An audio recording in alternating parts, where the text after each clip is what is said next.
Satu momen waktu masih dengan beliau ketika masih anak-anak, mungkin ada hal yang paling dikenangkan dengan beliau.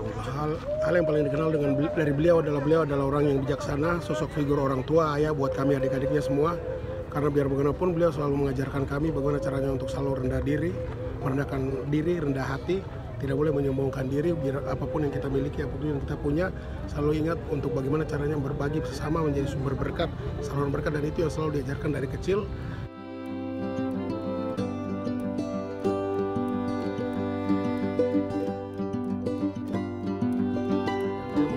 Kami bagaimana caranya untuk mencari, maksudnya mandiri, mencari jati diri sendiri, dan jangan bergantung pada orang lain, dan jangan terlalu bergantung kepada kakak sendiri juga. Tapi beliau mengajarkan kami supaya lebih mandiri dan lebih bijaksana, dan kami bersyukur mempunyai abang seperti beliau, karena beliau bukan hanya sebagai sosok abang, tapi sebagai sosok orang tua yang selalu memperhatikan dan membela adik-adiknya.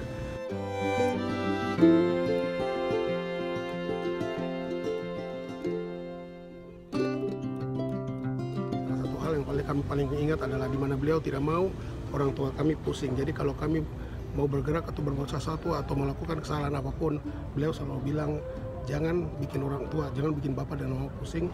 Lebih baik kasih tahu saya supaya nanti saya yang bantu kalian, atau saya yang nanti selesai. Pokoknya apalah yang kita perlu dari dia.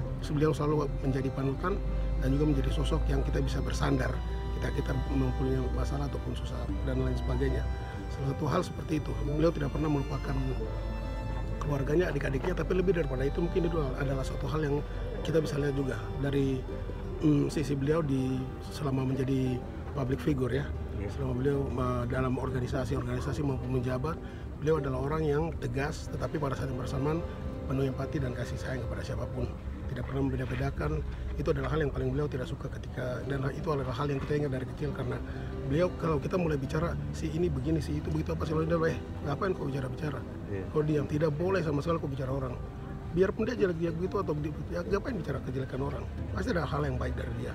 Seperti itu, dan itu yang selalu bikin kita sedikit terengah, karena kita mau pasti secara manusiawi kan orang ini begini, orang itu begitu.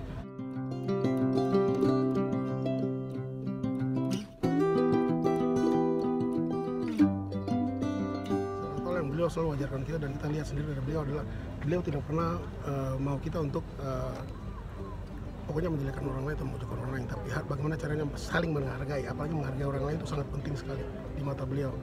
Dan dari kecil itu yang beliau ajarkan, bagaimana caranya untuk mandiri, selalu saling menghargai, dan bagaimana caranya selalu untuk tidak terlihat tidak terlihat arogan ataupun mau semena-mena, tapi harus selalu bersikap adil dan mau merendahkan diri pada siapapun dan dimanapun, dan tidak pernah membeda-bedakan antara kita siapapun dalam hal apapun, dalam segi apapun, dalam strata apapun, entah itu suku, agama, kelas, golongan, apa segala macam. Beliau paling benci kalau kita sudah mulai beda-bedakan atau kotak-kotakan. Seperti kita tahu selama masa kepemimpinan beliau 10 tahun di Mimika kan kita sudah bisa lihat sendiri karena beliau tidak pernah membedakan satu sama lain, dan beliau orangnya kan salah satu hal lagi kami suka karena beliau bicaranya singkat. Tapi kita harus tangkap maksud beliau cuma bicara itu berarti sudah kok terjemahkan. Kalau tidak bisa terjemahkan berarti beliau bilang saya tidak mau bicara lagi. Dari situ kita juga belajar, karena dari kecil kan akhirnya kita belajar dari situ. Oh, maksudnya dengan singkat ini maksudnya belajar mengajar kita waktu kecil untuk buka wawasan. Bagaimana caranya kita membuka wawasan untuk mencari jawaban yang beliau maksud. Jadi mungkin hal-hal itu yang saya bisa kenang secara pribadi ya. Mungkin dari adik-adik lain mungkin yang satu kalau kakak gue sudah meninggal, beliau punya ini di sana kuburan ada adik Simpson, tapi mungkin dari adik Trivena, dia punya adik Trivena juga ada kenangan sendiri. Karena kalau saya sendiri dengan beliau terpaut usianya jauh, tapi yang paling dekat sekali Ibu Trivena.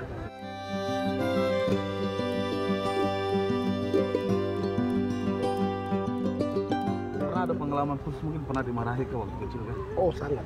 Kalau pengalaman khusus itu karena waktu itu saya sangat susah untuk mencerna matematika. Sedangkan beliau ini kan hebat, jago matematika. Jadi sampai suatu saat beliau sangat bosan sekali karena ulang-ulang satu hal yang saya tidak bisa selesaikan ya, satu problem waktu itu bukan perkalian, pokoknya perkalian mungkin. Dia sudah ajar ulang-ulang, ini simpel sebenarnya begini. Saking marahnya langsung dia lempar saya dengan pensil, ya kan. Dia mau pukul tapi waktu itu mungkin saya terlalu kecil. Jadi dia cuma lempar dengan pensil, terus dia toki pakai sapu lidi. Saya menangis tapi dia peluk lagi. Baru dia bilang begini, coba begini, pelan-pelan tapi dia ajar dan akhirnya saya mengerti. Tapi mungkin hal yang itu yang berkesan.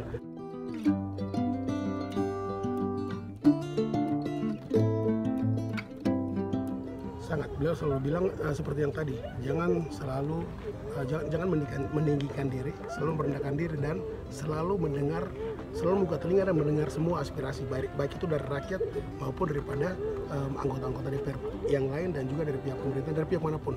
Buka telinga dan mendengar karena kamu di DPRP adalah sebagai penyalur aspirasi rakyat. Jadi di situ adalah kamu sebagai seorang rakyat, kamu harus mendengarkan semua aspirasi yang ada dari tingkatan apapun, golongan apapun, dari siapapun itu. Mau dari pemimpin pusat pemerintahan atau presiden sekalipun atau siapa, sampai kepada ya tukang ojek ya atau mama-mama yang jualan di warung apa segala macam, atau teman-teman yang bagian kebersihan kota, tata kota dan lain sebagainya. Semua punya perkataan itu masukan itu penting sekali dan harus didengar, dan mendengar itu sangat penting sekali. Karena kalau kita tidak dengar dengan baik, maka kita tidak tahu bagaimana caranya untuk menerjemahkan hal-hal itu. Kalau kita tidak mendengarkan, baru kita sudah mempunyai pemikiran sendiri, itu agak susah. Tapi kalau kita mendengarkan betul-betul, oh ternyata begini, itu kan berarti datang dari hati nurani yang memberikan masukan. Walaupun secara logika mungkin kita berpikir bahwa oh ini tidak bisa dilakukan kalau begini-begini. Tapi hati nurani itu yang harus kita dengar dengan baik, terus kita harus peka sehingga ketika menjadi seorang anggota dewan legislatif, kita membuat contohnya peraturan-peraturan daerah itu bisa tertuang dengan baik sehingga mengakomodir bukan hanya orang-orang yang mampu, tapi orang yang tidak mampu yang sebenarnya menjadi subjek daripada pembangunan itu sendiri dapat terkena tepat sasaran. Itu yang selalu perlu besarkan.